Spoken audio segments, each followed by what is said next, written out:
నా పేరు హెత్విక్ కుమార్ యాదవ్. నేను 2వ తరగతి చదువుతున్నాను. నా పాఠశాల పేరు ఎంఎంవి స్కూల్.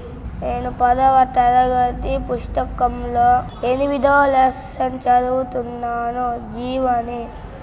ఒకరోజు నేను పిల్లలకు వేసే టీకాల కోసం ఆసుపత్రికి వెళ్ళి వస్తున్నాను. చెంగలో జీవని, భుజంపై వేలాడే హ్యాండ్ బ్యాగ్.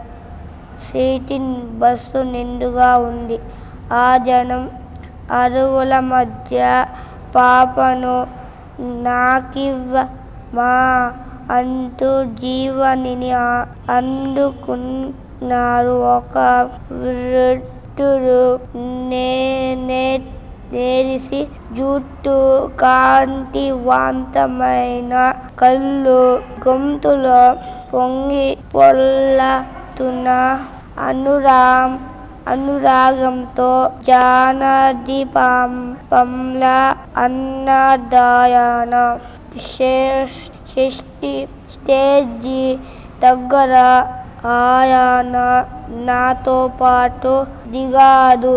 థ్యాంక్స్ అంటూ పాపను అందుకోబోతుండగా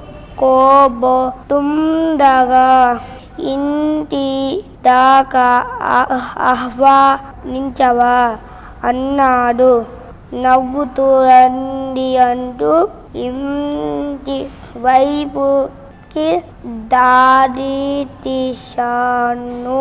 సుమారు 2 గంటలు ఆ వృద్ధుడు జీవనితో ఆప్యాయంగా గడుపుతూ నాతో ఇలా అన్నాడు.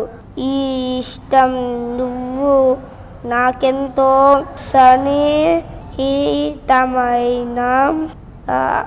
దానివనిపిస్తుంది. ఎందుకంటే నువ్వు అనుభవిస్తానా ఈ స్థితిని నేను నా భార్య అనుభవించాము.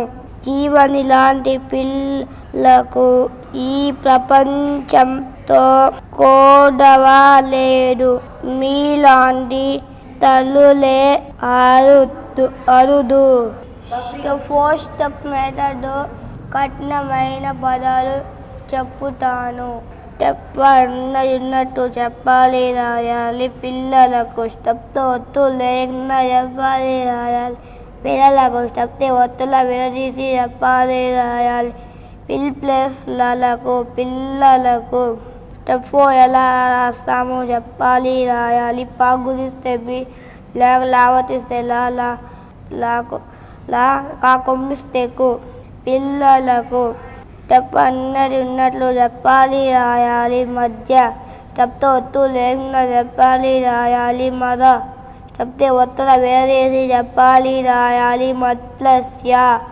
మధ్య జుట్టు స్టెప్ అన్నది ఉన్నట్లు చెప్పాలి, రాయాలి. జుట్టు స్టెప్తో ఒత్తులు లేకుండా చెప్పాలి, రాయాలి. జుట్టు స్టెప్తో ఒత్తుల విడదీసి చెప్పాలి, రాయాలి. జుట్టు +2 జుట్టు.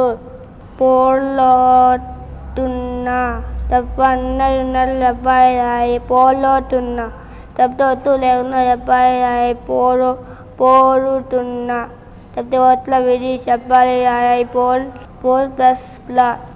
స్టెప్ 4 ఎలా రాస్తామో చెప్పాలి, రాయాలి. పా కొమ్మిస్తే పో, రా కొమ్మిస్తే రు, లావతిస్తే రుళ్ళు. తా కొమ్మిస్తే టు, నావతిస్తే నా.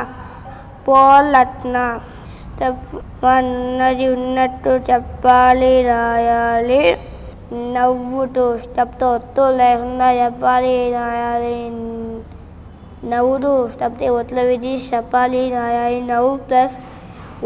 నవ్వుతూ. స్టెప్ 4 ఎలా రాస్తామో చెప్పాలి, రాయాలి. వా కొమ్మిస్తే ఊ, వావతిస్తే ఊ, తా కొమ్ము దీర్ఘమిస్తే టు. నవ్వుతూ